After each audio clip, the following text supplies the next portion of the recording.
अस्सलामुअलैकुम स्टूडेंट्स, उम्मीद है आप सब के सब खैरियत से होंगे। क्लास 11 पास पेपर वीडियो सॉल्विंग सीरीज की एक और वीडियो के साथ आपके सामने हाजिर हूं।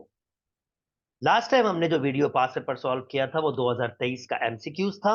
आज हम सॉल्व करेंगे 2023 का सीआरक्यू। चले आइए स्टार्ट करते हैं वीडियो को। ओके जी, पॉलिनोमियल्स, पहला पहला क्वेश्चन पॉलिनोमियल्स का है आपके पास। फॉर अ पॉलिनोमियल्स, ये एक पॉलिनोमियल है। पॉलिनोमियल वो अलजेब्रिक एक्सप्रेशन होते हैं जिसके होल पावर जो होते हैं वो पॉजिटिव होते हैं, यानी पॉलिनोमियल इस फॉर्म की होती है। ए कोई भी एक नंबर है आपके पास, एक्स पावर एन, और एन आपका कोई होल नंबर में से है। फिर बी आपके पास कोई नंबर है और इसमें एक कम पावर, और फिर सी आपके पास कोई नंबर है, इसमें एक दो कम पावर, जैसे तीन पावर, दो पावर, एक पावर, एंड सो ऑन, ये नंबर तक जाता है जिसे मैं डी कह सकता हूँ। इस तरह चलते जाएंगे और ये बेसिकली पॉलिनोमियल होते हैं। ठीक है, पॉलिनोमियल्स की जनरल एक्सप्रेशन है। अब ये पॉलिनोमियल दिया हुआ पावर तीन वाली क्यूबिक पॉलिनोमियल है, तो भैया मैंने इसको पी ऑफ एक्स से रिप्रेजेंट कर दिया, पावर तीन वाली पॉलिनोमियल। जनाब फैक्टर्स क्या होते हैं? फैक्टर सादा अल्फाज में अगर मैं डिस्कस करूं, जैसे कि एक्स स्क्वायर माइनस वन, तो एक्स स्क्वायर माइनस वन के फैक्टर होगा x plus one, x minus one. अब ये इनकी खासियत क्या होगी? ये एक्स स्क्वायर माइनस वन को डिवाइड करेंगे, वो भी कंप्लीटली, और रिमाइंडर वन आएगा। यानी अगर मैं for example x square minus one को डिवाइड करता हूँ उसके किसी भी फैक्टर से, एक्स प्लस वन से, तो मैं एक्स मल्टीप्लाई करूंगा तो ये हो जाएगा x square plus x, minus minus ये कैंसिल आउट हो जाएगा आपके पास, और ये माइनस एक्स माइनस वन, और इसको फिर अगर मैं माइनस वन से मल्टीप्लाई कर दूं तो ये हो जाएगा माइनस एक्स माइनस वन। और आप देख सकते हैं दोनों के साइन चेंज, कैंसिल, और रिमाइंडर क्या आ रहा है आपके पास? जीरो। तो एक्स स्क्वायर माइनस वन को डिवाइड किया है, कंप्लीटली डिवाइड किया, इसका मतलब एक्स प्लस वन इसका फैक्टर है, और क्वेश्चन आपके पास एक्स माइनस वन है, यानी वो दूसरा फैक्टर आपके पास। बहरहाल जस्ट बताने का मकसद ये था कि जो फैक्टर्स होते हैं वो कंप्लीटली डिवाइड करते हैं। और अगर हम सिर्फ इंटरेस्टेड रिमाइंडर्स में हो, मतलब जो रिमाइंडर, जिसे अगर ये फैक्टर है तो रिमाइंडर आपके पास जीरो होगा, तो रिमाइंडर्स डायरेक्टली निकाल सकते हैं। जैसे ये फैक्टर है एक्स प्लस वन, सेट करें जीरो के बराबर, x is equal to minus one यहां पुट करें इस पॉलिनोमियल में, one minus one answer zero. Similarly इसके साथ भी यही कर सकते हैं, ये फैक्टर भी जीरो रिमाइंडर देगा, क्योंकि अब फैक्टर है तो रिमाइंडर तो जीरो होना शर्त है। जहां आप सुने फैक्टर तो रिमाइंडर जीरो नेसेसरी है। जैसे x is equal to x minus one is equal to zero set करके x is equal to one करें, वन पुट करें, वही होगा, और आंसर क्या आ जाएगा आपके पास? जीरो। उम्मीद करता हूं ये बेसिक नॉलेज आपके पास आ गई होगी, तो ये आपको फायदेमंद रहेगी। अच्छा, अब मैथमेटिक्स करने की कोशिश करते हैं। मैथमेटिक्स का कह रहा है are the factor, find the value of है। भाई अगर ये फैक्टर है तो इसका मतलब एक्स माइनस तीन जीरो के बराबर करूंगा, तो एक्स इज इक्वल टू तीन, तीन पुट करूंगा तो रिमाइंडर जीरो आएगा, यानी एक्स की जगह तीन पुट करूंगा, ये हो जाएगा 27, ये हो जाएगा 9, ये तीन वैसे ही -27, और तीन पुट करने पर रिमाइंडर तो यानी ये सब जीरो के बराबर आने चाहिए, इक्वल टू जीरो, ये तो शर्त है आपके पास। ओके, ये हो जाएगा 27a, ये प्लस के और माइनस के कैंसिल हो जाएंगे, -27, 27 मैंने कॉमन ले लिया, a minus one is equal to zero, 27 को जीरो से खत्म कर दिया तो a minus one is equal to zero, और a is equal to one, यानी a is equal to one आपके पास वैल्यू होगी। अब ये कह रहा है इसका जो सेकंड फैक्टर था, जो सेकंड फैक्टर है, इसको फैक्टराइज कीजिए। ये भी बिल्कुल बेसिक सा क्वेश्चन है, आसान सा क्वेश्चन है आपके पास। This is not a difficult task. भाई कहता है अगर एक्स स्क्वायर प्लस नाइन है और मुझे क्या करना है, इसको फैक्टराइज करना है, तो मैंने आपको फॉर्म बताया था भाई, अगर ए स्क्वायर हो और बी स्क्वायर हो तो उसको लिख सकते हैं a plus iota b and a minus iota b. तो इसका मतलब ये है मेरे पास ए स्क्वायर, और ये है मेरे पास, इसको मैं, ये है मेरे पास ए स्क्वायर, और ये हो जाएगा मेरे पास बी स्क्वायर। तो ए की वैल्यू एक्स, बी की वैल्यू थ्री आयोटा, और x माइनस थ्री आयोटा। उम्मीद करते हैं फैक्टराइजेशन समझ आ गई होगी। चार मार्क्स कंप्लीट किया। सो ये दो मार्क्स इसके दिए होंगे और दो मार्क्स इसके दिए होंगे इसने ऑब्वियसली। चले जी आगे मूव कर जाते हैं दोस्तों, और और नेक्स्ट क्वेश्चन सॉल्व करते हैं। Okay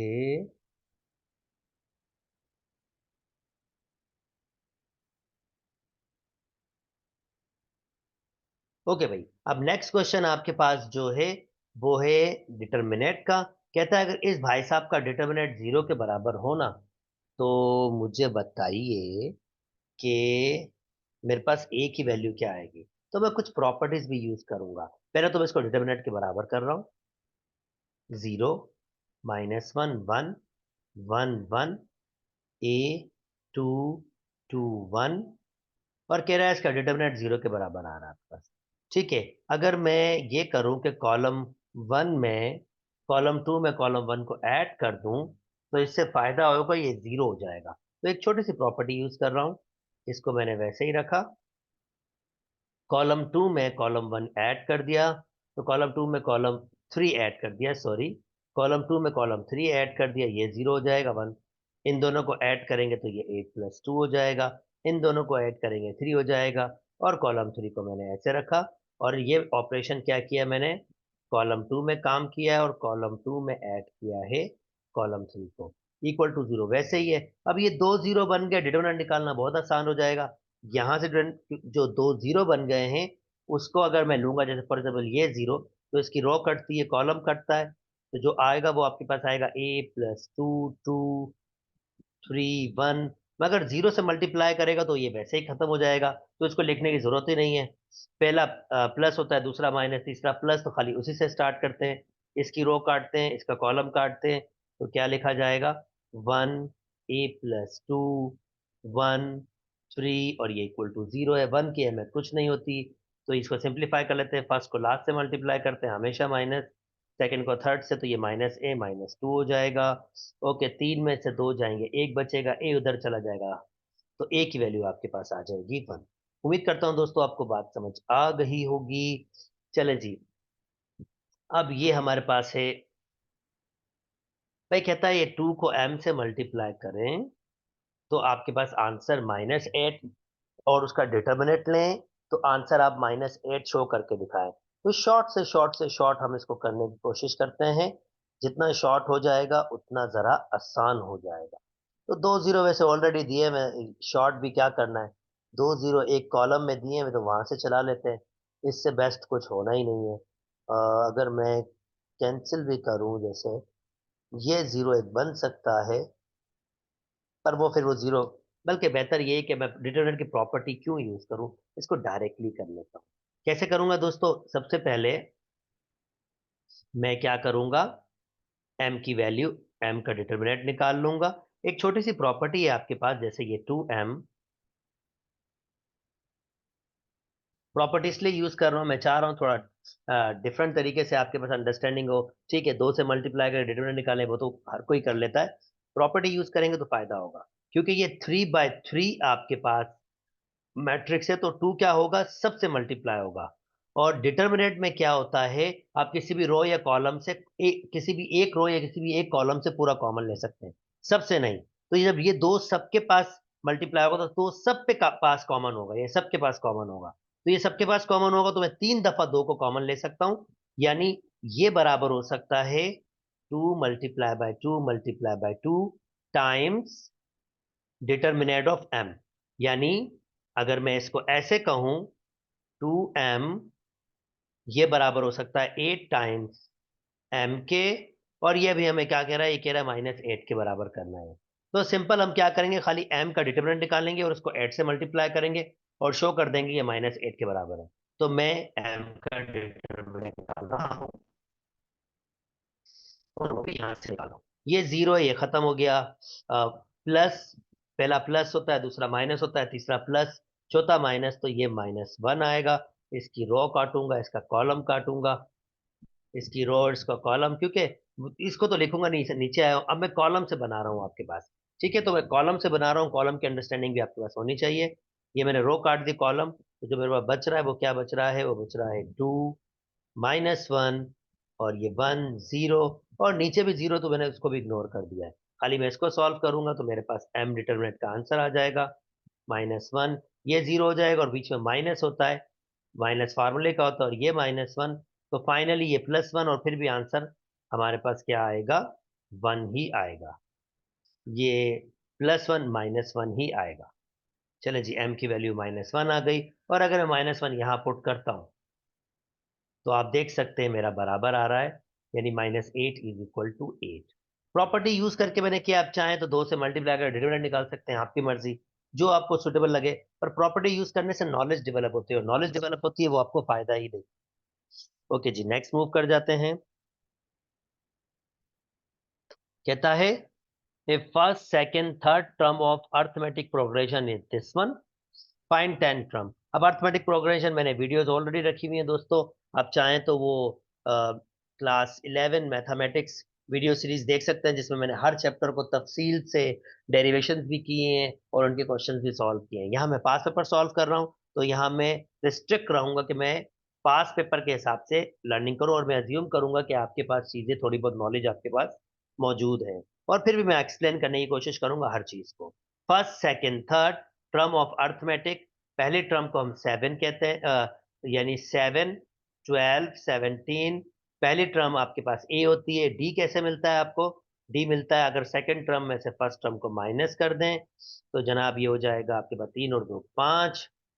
Bingo. आपको 10वीं टर्म चाहिए, इसका जनरल फार्मूला होता है ए एन बराबर होता है A+n-1 डी। तो ये 10वीं टर्म है, तो इसका मतलब A+n की जगह 10, तो ये 9D हो जाएगा। ए की वैल्यू 7 है, 9D की वैल्यू 5 है, तो ये हो जाएगा 45 प्लस 7, दैट मीन्स 52। उम्मीद करता हूं दोस्तों आपको ये बात समझ आ गई होगी। जल्दी जल्दी आगे मूव करते हैं। कहता है it is giving that the geometrical sequence the ratio of second and fourth term is. अब ज्योमेट्रिकल सीक्वेंस की जनरल टर्म होती है ए एन बराबर होता है ARn-1। तो कह रहा है सेकंड यानी A2, तो वो होगा AR2-1 यानी 1, और फोर्थ यानी कि चौथी, तो AR4-1 मतलब 3। अब कहता है अगर मैं सेकंड टर्म का रेशियो लूं फोर्थ टर्म से, तो उसका आंसर 1:9 आ रहा है। भाई ये कैंसिल कर देते हैं, तो ये 1/r हो जाएगा, और ये 1/9 रिवर्स करेंगे, r/1 9, और ये सॉरी आर स्क्वायर बचना था, और मैं रेडिकल लूंगा तो यहाँ से r की वैल्यू आ जाएगी ±9, और r बराबर हो जाएगा ±3 पे। उम्मीद करते हैं दोस्तों आपको बात समझ आ गई होगी।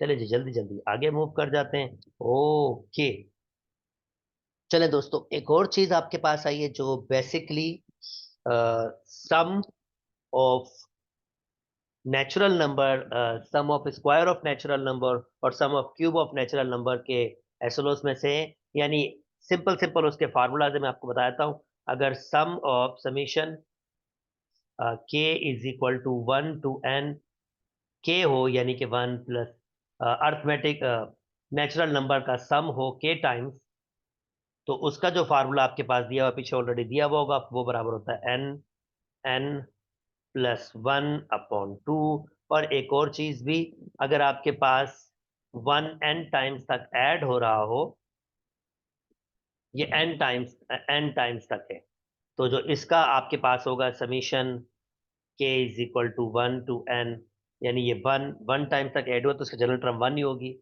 और वो सिंपली क्या होगा, ये n टाइम्स जमा हो जाएगा, तो n×1 यानी n हो जाएगा। तो इसका फार्मूला ये आपके पास है, इसका फार्मूला ये आपके पास है। और अगर आपके पास ये टर्म हो 1 + k, 1 का स्क्वायर प्लस 2 का स्क्वायर प्लस 3 का स्क्वायर, और जनरल टर्म क्या होगी k का स्क्वायर, तो इन सब का जमा जो होता है वो k is equal to 1 to n, वो होता है आपके पास k², और वो बराबर होता है n+1। I hope formula 2n+1, मैं पीछे से एक वो फार्मूला देख लेता हूँ, याद नहीं है, चले वो फार्मूला मैं देख लेता हूँ, गलती कोई ना हो। तो ये फार्मूले पीछे दिए हुए हैं ऑलरेडी, जस्ट मैं आपको अंडरस्टैंडिंग करवा रहा हूँ। तो जनाब या बिल्कुल ये फार्मूला होता है दिस वन, तो होता है n+1 2n+1/6 तो ये मल्टीप्लिकेशन में इसको ठीक कर देता हूं।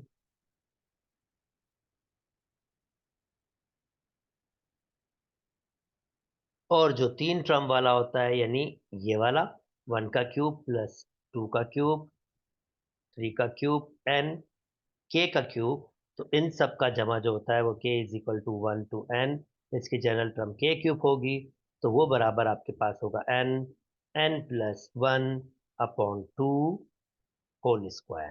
तो अब देखिए इसको हम यूज कैसे करेंगे, वो टेक्निक समझिएगा। वही टेक्निक मुझे आपको हेल्प करनी है कि हम इसको यूज कैसे करेंगे। चलिए आइए इसको यूज करना सिखाते हैं आपको।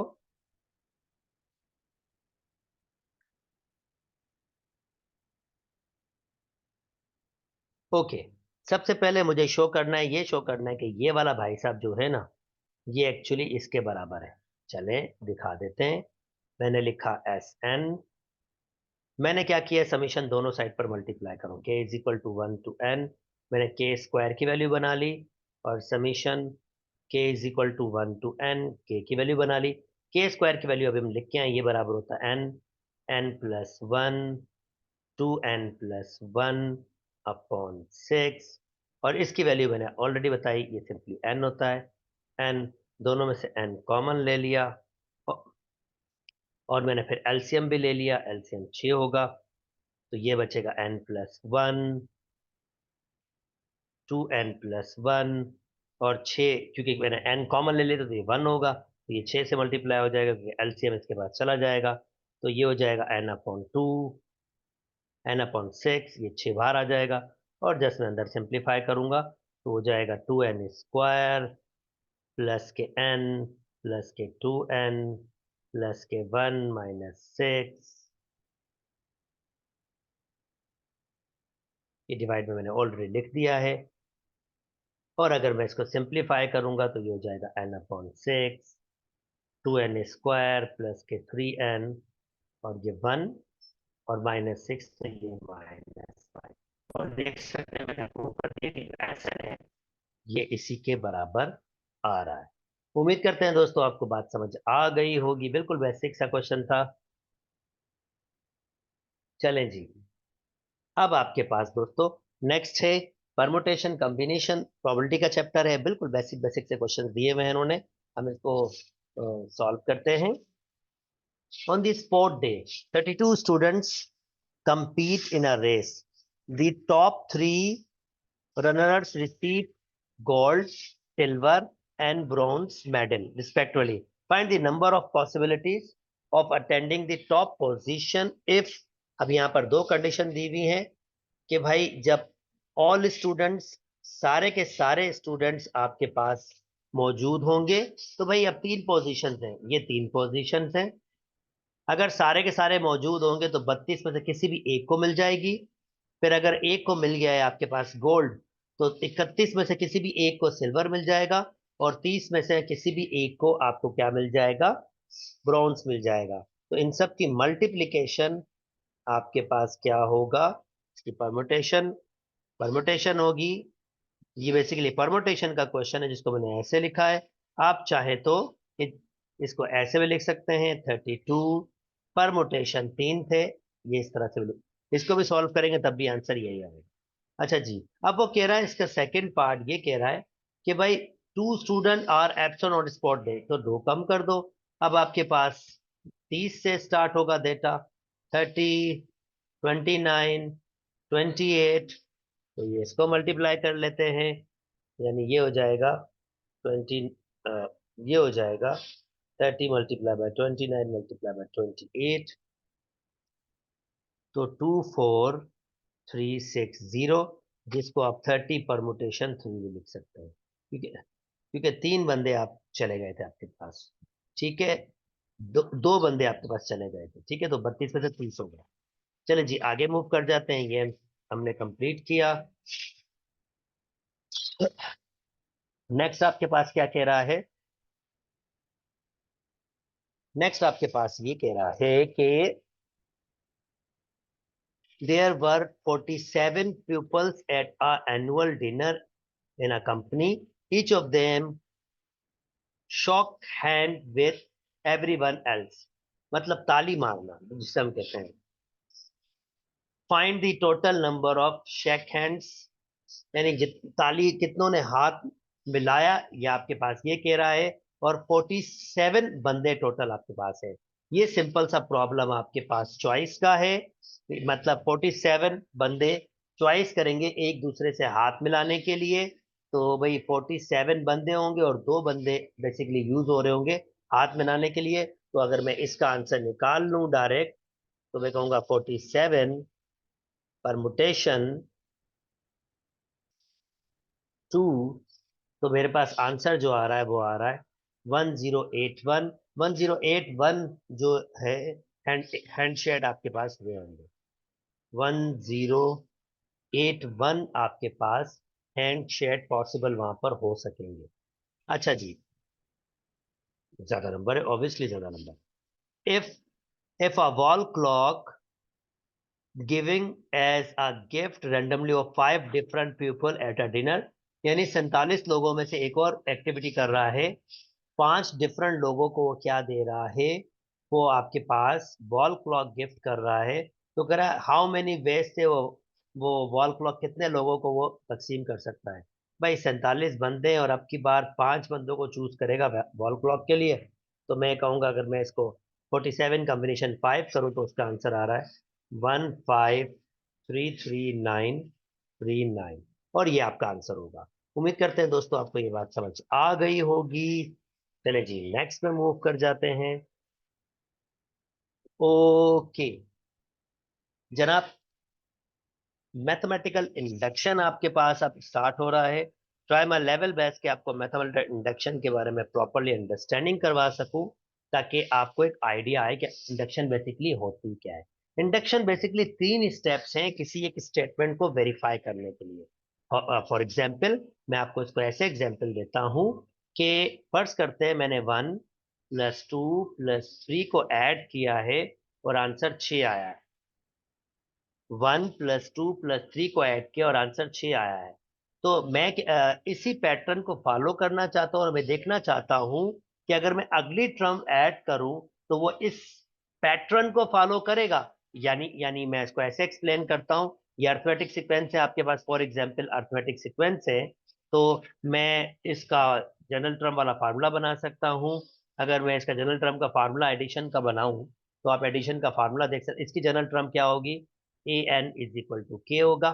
ठीक है, और इसकी अगर मैं समीशन करूंगा k = 1 टू की 3 टर्म्स हैं, तो इसका मतलब इसकी जो समीशन आपके पास होगी वो n+1/2 वाले फॉर्मूले में ऐड होगी। मैंने अभी पीछे एक्सप्लेन किया था, n की जगह 3 रखूंगा, तो जब 3 रखूंगा तो ये हो जाएगा 3, ये हो जाएगा 4/2, और आप नोटिस करो आंसर 6 आ रहा है, यानी इसका सम आपके पास ये बराबर आ रहा है। अब ये क्या कहना चाह रहा है कि चलो ये तो भाई आपके पास टर्म का फार्मूला है, जैसे 1 + 2 + 3, मैं थोड़ा उसका एक्सटेंड करता हूं और ये कोई के टर्म्स तक है, और के टर्म्स के लिए आपके पास इसका सम का फार्मूला क्या होगा, n+1/2, यानी इस सब का सम मुझे यहां से मिल जाएगा। और ये कितनी टर्म्स हैं, के टर्म्स हैं, ये ध्यान में रखिएगा, के टर्म्स हैं। और इस के टर्म्स का सम मुझे कहां से मिल जाएगा, इस फॉर्मूले से मिल जाएगा। वो सिंपली सिर्फ ये बात करना चाहता है कि अगर आपके पास के टर्म्स यानी के टर्म्स का सम ये दे रहा है, तो क्या अगर मैं इसमें एक और टर्म ऐड करूं जो एग्जैक्टली इससे अगली टर्म होगी, इससे अगली टर्म होगी, जो बेसिकली के के साथ मुझे k+1 ऐड करना होगा, तो क्या स्टिल यही फार्मूला, यही फॉर्मेशन, यही फार्मूला मेरे पास वर्कआउट करेगा। ये के लिए था, तो के लिए था, तो फिर मेरे पास, मैं इसको के लिख रहा था, एन लिख लेता हूं ताकि वेरिएबल सेम हो जाए, जस्ट वेरिएबल की अंडरस्टैंडिंग करवाना चाह रहा हूं आपको। तो एन के लिए था तो एन के लिए ये फार्मूला था। अब अगर n+1 के लिए होगा तो सिंपली मैंने इसमें एक एक टर्म ऐड की है ना, तो ये एडिशन का फार्मूला है, इसमें भी यही एक ऐड कर देता हूं। या दूसरे अल्फाज में आप ये कहो कि मैंने दोनों साइड पर सेम टर्म ऐड की है, n+1। अब नोटिस कीजिएगा n+1 दोनों में कॉमन है, मैंने वो लिया, तो यहां से बचा n/2 और ये 1 बच जाएगा। n+1 और ये क्या हो जाएगा, एलसीएम लूंगा तो n+2/2, और ये 1/2 में पहले ले आता हूं, n+1 और n+2। अब ये कितनी टर्म्स के लिए मैंने फॉर्मूला बनाया, 1+2+3 n और n+1, यानी एक उससे ज्यादा टर्म। पिछला फार्मूला क्या था, 1/2, यही दिया हुआ, इसको मैं ऐसे लिख रहा हूं 1/2। जब n था तो यहां पर भी n था और n+1 था, तो जब ये n+1 है तो देखो यहां पर भी n है, और यही फॉर्मेशन n की जगह n+1, जैसे मैं इसको ऐसे ब्रेक करके लिख सकता हूं। तो देखिए फॉर्मूले में कोई चेंजिंग नहीं हुई, 1/2 रहा, n की जगह n+1, क्योंकि मैंने n+1 टर्म अब जमा कर रहा हूं। पहले n टर्म्स जमा कर रहा था तो ये n टर्म्स का फॉर्मूला था, सम ऑफ n टर्म्स का। अब n+1 टर्म्स जमा कर रहा हूं तो सम ऑफ n+1 टर्म्स। पर जो स्पेशल चीज जो मैं आपको यहां दिखाना चाह रहा हूं, वो ये बताना चाह रहा हूं कि इसकी फॉर्मेशन में कोई चेंजिंग नहीं आई। यहां n था तो भाई n टर्म्स के लिए था, तो अब n की जगह यहां आ गया n+1, यहाँ n था, यहाँ पर n+1+1, यानी फॉर्मूले में कोई भी चेंजिंग नहीं आई। और यही चीज आपको मैथमेटिकल इंडक्शन प्रूव करके देती है इन 3 स्टेप में। वो कहती है कि पहला टर्म आप वेरीफाई कर लो, दोनों का सेम होना चाहिए। फिर कोई भी टर्म आप वेरीफाई कर लो जिसको आप के टर्म कहते हैं, वो सेम होना चाहिए। फिर वो कहता है अगर मैं k+1 टर्म के लिए बनाऊं तो फॉर्मेशन चेंज नहीं होगी, जैसे मैंने थोड़ी देर पहले आपको फॉर्मेशन समझाई थी, फॉर्मेशन बिल्कुल सेम होगी। चलें इसके साथ एक और प्रैक्टिस करते हैं ताकि आपको आइडिया वापस आ जाए। हम इसको नाम दे देते हैं P of n, just statement के लिए, और ये डॉट केस को सिर्फ लिखने का स्टाइल है।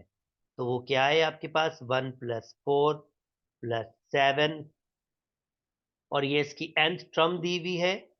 पिछली बार nth टर्म वो n थी, अब की बार ये nth टर्म जो है वो ये दिए हुए 2-1।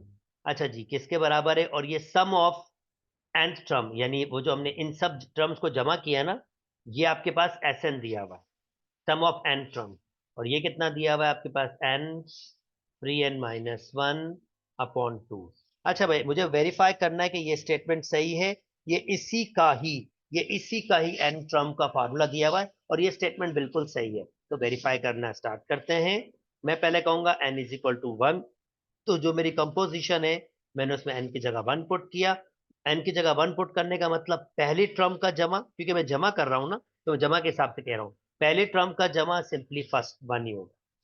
और यहां पर Sn है, ये Sn आपके पास, तो यहां पर भी n की जगह 1 पुट करूंगा, यानी पहली टर्म में Sn में मैं 1 पुट कर रहा हूं, यानी पहली टर्म का जमा ही फाइंड करने की बात कर रहा हूं। तो ये कितना हो जाएगा, 3 - 1 2, ये 2 से 2 कैंसिल, आंसर 1 आ रहा है। यानी ये स्टेटमेंट n=1 के लिए तो वेरीफाई कर रहा है, n=1 के लिए ये बिल्कुल सही बना हुआ है, ये स्टेटमेंट बिल्कुल सही बना हुआ है। अच्छा, अब मैं कहता हूं, अज्यूम करता हूं कि ये किसी भी के टर्म के लिए, यानी किसी भी के टर्म के लिए ये सेम बना हुआ है। भाई यहाँ पर कोई भी के टर्म होगी, एन टर्म थे ना, एन टर्म समझिए, इसके बिटवीन में कोई एक टर्म आपके पास है के टर्म, या बिटवीन में या कहीं भी ये के टर्म मौजूद है। मैं कह रहा हूँ ये के टर्म के लिए भी ये फार्मूला बिल्कुल, ये अज्यूम कर रहा हूँ सही बना हुआ है। तो मैं पी ऑफ के करूंगा, तो ये क्या हो जाएगा, 1+4+7, और ये इस तरह चलते हुए प्लस, खाली एन की जगह मैं के पुट कर दूंगा, कि मैं एन की जगह के पुट कर दिया, और यहां भी मैं क्या पुट कर दूंगा, के। अब सिर्फ जो मैंने अज्यूम किया, अगर मैंने ये शो कर के दिखा दिया कि किसी भी के टर्म के लिए यही फॉर्मेशन है, आप देख सकते हैं यही फॉर्मेशन है। अगर ये k+1 टर्म, यानी इसमें एक टर्म और ऐड करूं, क्योंकि एडिशन हो रही है ना, एडिशन हो रही है, सम, ये क्या है, के टर्म का जमा है, और ये जमा का फार्मूला है, यानी जमा की ये कंडीशन आपके पास फार्मूला है। तो अगर मैं एक और टर्म इसमें ऐड करूं, यानी इसकी अगली टर्म ऐड करूं, स्टिल फार्मूला सेम रहा, तो यानी स्टिल फार्मूला की फॉर्मेशन सेम रही, तो हम मान लेंगे हाँ भाई बिल्कुल सही बात है कि ये ऐसा होगा। तो मैं कह रहा हूं मुझे प्रूफ करना होगा कि k+1 के लिए भी ये स्टेटमेंट ठीक है। तो मैं क्या कर रहा हूं, k+1 के लिए स्टेटमेंट चेक कर रहा हूं। तो ये ऐसे होगा, ये 1+4+7, दूसरे अल्फाज में ये मेरे पास इसकी के टर्म है, ये यहां से यहां तक के टर्म है, मैं इसमें इसकी एक और टर्म ऐड कर रहा हूं, और वो कैसे बनाऊंगा, जस्ट के की जगह के प्लस वन टर्म, यानी इसमें एक टर्म के की जगह के प्लस वन रखूंगा, तो भाई के की जगह के प्लस वन माइनस टू। अब ये मेरी के प्लस वन टर्म आ गई है, पहले के टर्म के लिए बना हुआ था, अब ये के प्लस वन टर्म के लिए आ गया। तो मैं क्या कर रहा हूं, ये जो भाई साहब है ना के टर्म, मैंने ये मैं इस साइड भी ऐड करूंगा, ये जो मैंने के प्लस वन टर्म बनाई है ना, ये बनाया है, ये मैंने इधर भी दूसरे अल्फाज में इधर भी रखा है और इधर भी रखा है, तो भाई ये मैंने इस फार्मूले के अंदर भी इसकी के प्लस वन टर्म जो भी आ रही है उसको रख दिया, थ्री के प्लस वन माइनस टू, ये हमारे पास मैंने ऐड कर दिया। और अगर मैंने ये शो कर दिया कि इस के की जगह मैं लिख पाया के प्लस वन, और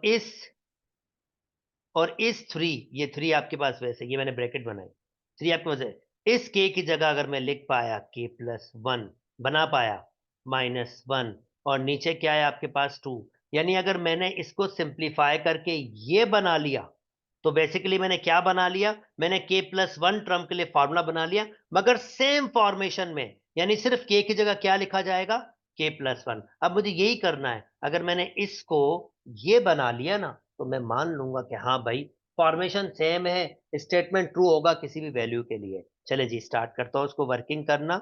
ओके, ये मेरे पास अब ये हो जाएगा, अगर मैं इसको मल्टीप्लाई करूंगा, थ्री के स्क्वायर माइनस के, थ्री के स्क्वायर माइनस के, और टू चले अभी ऐसे रख लेते हैं, इसको सिंप्लीफाई कर लेते हैं, थ्री के प्लस थ्री माइनस टू, तो ये हो जाएगा थ्री के प्लस वन, एलसीएम वगैरह ले लेता हूँ जल्दी से, थ्री के स्क्वायर माइनस के, एलसीएम ये दो से मल्टीप्लाई होगा, सिक्स के प्लस के टू, और ये सिक्स आपके पास आ गया, सिक्स नहीं सॉरी टू आपके पास आ गया। और अगर मैं इसकी मिल्टन ब्रेकिंग कर लूँ दोस्तों, इसको सिंप्लीफाई करके मैं इसको यहाँ लिख रहा हूँ, अब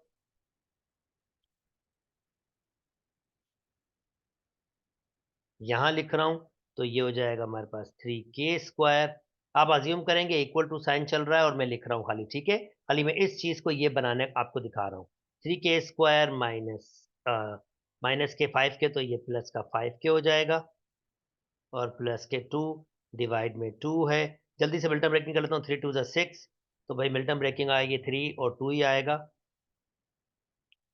तो थ्री के स्क्वायर प्लस के टू के प्लस के two divided with to, three के कॉमन ले लिया, तो ये बचेगा के प्लस वन, टू कॉमन ले लिया, के प्लस वन, नीचे टू, और फाइनली फॉर्मेशन क्या बन रही है मेरे पास, थ्री के प्लस टू एंड के प्लस वन, या मैं इसको अकॉर्डिंग टू अरेंजमेंट लिख लेता हूं, अकॉर्डिंग टू अरेंजमेंट लिख लेता हूं, पहले के प्लस वन लिख लेता हूं, के प्लस वन जो मैंने बनाना था, जैसे मैंने आपसे कहा था के की जगह के प्लस वन, वो मैंने बना लिया आपके पास, और रिमेनिंग थ्री के प्लस टू, देखिए थ्री के प्लस टू बचा है, थ्री के प्लस टू को कैसे लिख रहा हूँ, three minus one, just sake of understanding, और प्लस वन, तो मैंने इसको सिर्फ ऐसे लिखा है, थ्री के माइनस वन, और ऑलरेडी क्या मौजूद था उसके पास, प्लस टू, थ्री के प्लस, सॉरी मैं इसको वापस लिख देता हूं, यानी वो जो ये थ्री के प्लस टू है, थ्री के टू को मैं लिख रहा हूँ थ्री माइनस वन, और नीचे टू मौजूद है। अभी देखें नोटिस करें, मैंने के प्लस वन बना लिया, के प्लस वन बना लिया, टू बना लिया, टू बना लिया, अब खाली मुझे क्या दिखाना है, थ्री के प्लस वन माइनस वन, और आप देख सकते हैं इसमें तीन कॉमन लूंगा, तो के प्लस वन माइनस वन मैंने कंप्लीटली ये बना लिया, और अगर मैंने कंप्लीटली बना लिया तो मैंने प्रूव कर दिया कि ये जो स्टेटमेंट है थ्रू मैथमेटिकल इंडक्शन, ये स्टेटमेंट वॉलिड बना है, बिल्कुल सही स्टेटमेंट है। उम्मीद करता हूं दोस्तों आपको ये बात समझ आ गई होगी इंडक्शन की।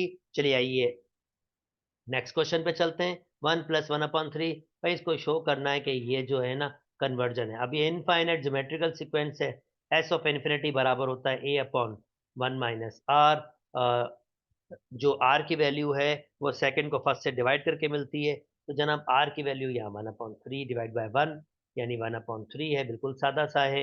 ए की वैल्यू 1 है, तो sum of infinity is equal to a की वैल्यू 1, 1 माइनस आर की वैल्यू 1/3, तो s of infinity is equal to, नीचे एलसीएम 3 आ जाएगा, 3 माइनस 1 और ऊपर 1 था।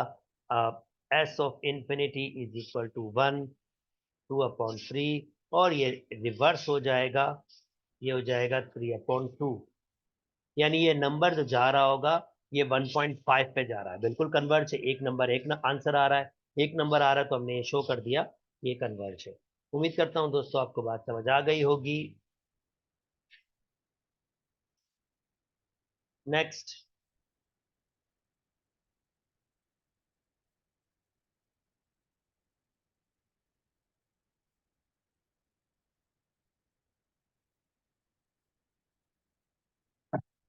the relationship between the roots of a quadratic equations are giving। Okay, quadratic equation का चैप्टर स्टार्ट हो गया है। एक रिलेशन ये दी हुई है और अल्फा की ये दी हुई है, where alpha beta, find alpha beta, ये तो बहुत बेसिक सी बात है, दो इक्वेशन को सॉल्व करने की ही कंडीशन है, नथिंग एल्स। तो भाई रिलेशनशिप दिया हुआ है, अल्फा बीटा फाइंड करना है, अल्फा की वैल्यू पुट कर लो खाली इधर, ये अल्फा की वैल्यू पुट कर रहा हूँ यहाँ पर, तो ये हो जाएगा beta upon 2 plus 1 minus beta is equal to 7। LCM ले लेता हूँ, beta plus 2/2 minus beta is equal to 7। Further LCM ले लेता हूँ, ये हो जाएगा 3 बीटा प्लस 6, और ये minus 2 beta is equal to 7। Cross multiply कर लेता हूँ, 3 बीटा में से 2 बीटा जाएगा तो बीटा प्लस 6, क्रॉस मल्टीप्लाई किया तो ये 14 हो जाएगा, और बीटा की वैल्यू आ रही है 6। कम कर देता हूँ, 4 और 4 8। अगर बीटा की वैल्यू 8 आ गई तो अल्फा में, अल्फा वाले में वैल्यू पुट कर लो, अल्फा बराबर होगा बीटा की वैल्यू 8/2 प्लस 1 यानी 4 प्लस 1, तो अल्फा की वैल्यू आ रही है 5। आई होप अल्फा बीटा आपको बात समझ आ गया होगा। Value of alpha plus beta, ये कौन सी बात हो गई भाई, इनका जमा, तो 5 और 8, ये हो जाएगा 13, इनकी मल्टीप्लीकेशन 5 8 जा आई थिंक 40 होता है, तो इनकी मल्टीप्लीकेशन 40। उम्मीद करता हूँ दोस्तों आपको ये बात समझ आ गई होगी। क्वाड्रेटिक इक्वेशन बनानी है भाई, रूट मिले हो तो क्वाड्रेटिक इक्वेशन आराम से बनती है। X square minus x alpha plus beta plus alpha beta is equal to 0। I think alpha की वैल्यू मेरे पास आई थी, अगर मैं पीछे चला जाऊं थोड़ा सा, वैल्यूज को याद कर लूं, अल्फा 8 आया था, हाँ जी अल्फा आया था 8, बीटा आया था 5, तो मैं वो इक्वेशन लिख लेता हूँ, x square minus x alpha की वैल्यू 5, बीटा की वैल्यू 8 प्लस अल्फा बीटा यानी 8 multiply by 5 is equal to 0। Equation क्या होती है, x square minus x alpha plus alpha beta is equal to 0। जब आपको इक्वेशन बनाने की बात करें तो इक्वेशन ऐसे बनती है, एक्स स्क्वायर ये कितना हो जाएगा 13x, और ये 40, ये वो क्वाड्रेटिक इक्वेशन थी जिसकी ये कंडीशंस दी हुई थी। उम्मीद करता हूँ दोस्तों आपको बात समझ आ गई होगी। चलें जी, नेक्स्ट मूव करते हैं।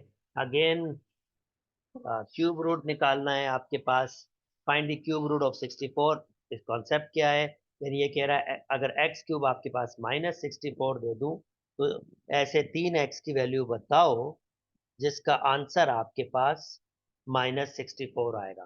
प्रोसेस सादा सा है, स्टेप नंबर 1 64 को यहाँ लिया है, स्टेप नंबर 2 ए क्यूब, और ये 4 का क्यूब होगा b cube is equal to, step number 3 formula a cube b cube बराबर होता है a plus b a square minus a b plus b square, 4 का स्क्वायर 16, और फिर अलग अलग जीरो के बराबर कर दें, ये अलग जीरो के बराबर और ये अलग जीरो के बराबर।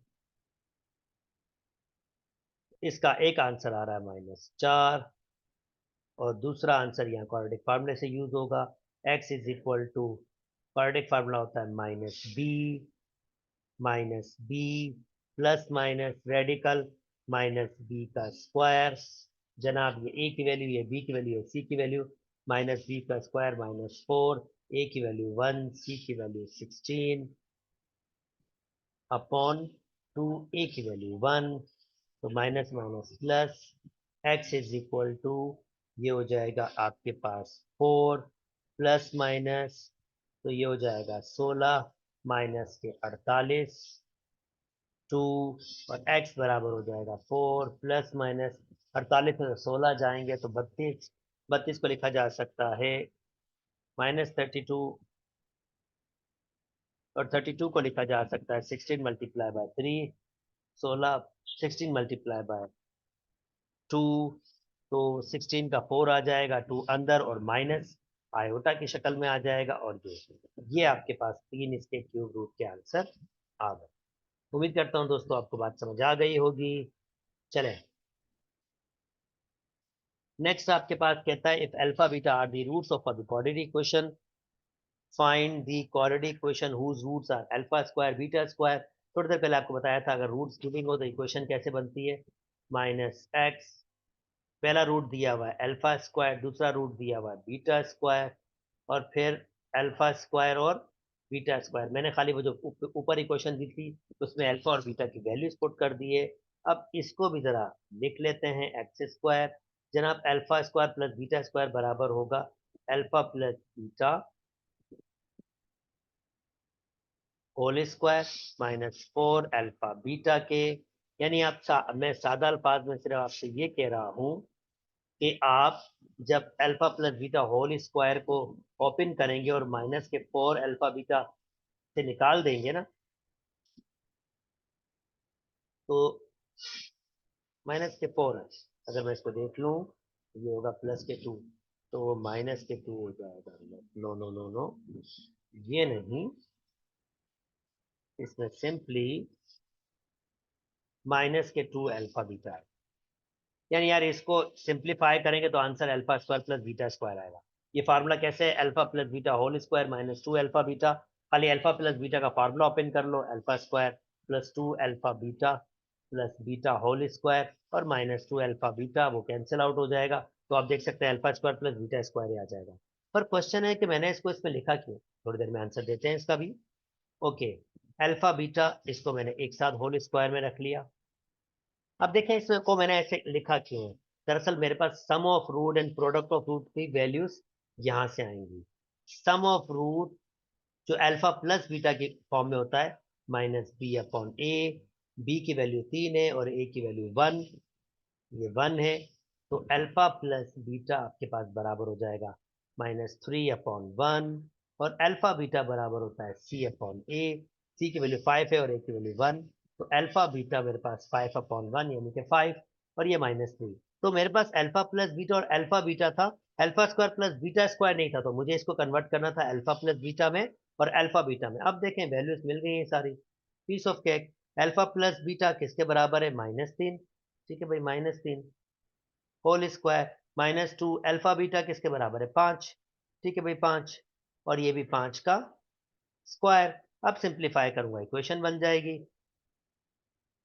तो ये हो जाएगा 9 माइनस के 10 प्लस के 25, और ये हो जाएगा एक्स स्क्वायर -1, तो इसको +1 कर देगा, और जनाब ये मेरे फाइनल आंसर आ जाएगा। उम्मीद करता हूं दोस्तों आपको बात समझ आ गई होगी। चलें जी आगे मूव कर जाते हैं। ओके, अब हम ट्रिग्नोमेट्रिक पोर्शन में आ गए हैं दोस्तों। तो ऐसे करते हैं, इसकी नेक्स्ट वीडियो में हम ओनली ट्रिग्नोमेट्री सॉल्व करेंगे। ये वीडियो की लेंथ बहुत बड़ी हो गई है, तो इसको यहीं तक रख लेते हैं। जल्द ही इसकी नेक्स्ट वीडियो के साथ आपके साथ हाजिर होऊंगा। अगर मेरी वीडियोस पसंद आ रही है तो मेरे चैनल को लाइक कीजिए, सब्सक्राइब कीजिए और दोस्तों के साथ शेयर भी कीजिए। अपना बहुत बहुत बहुत ख्याल रखिएगा।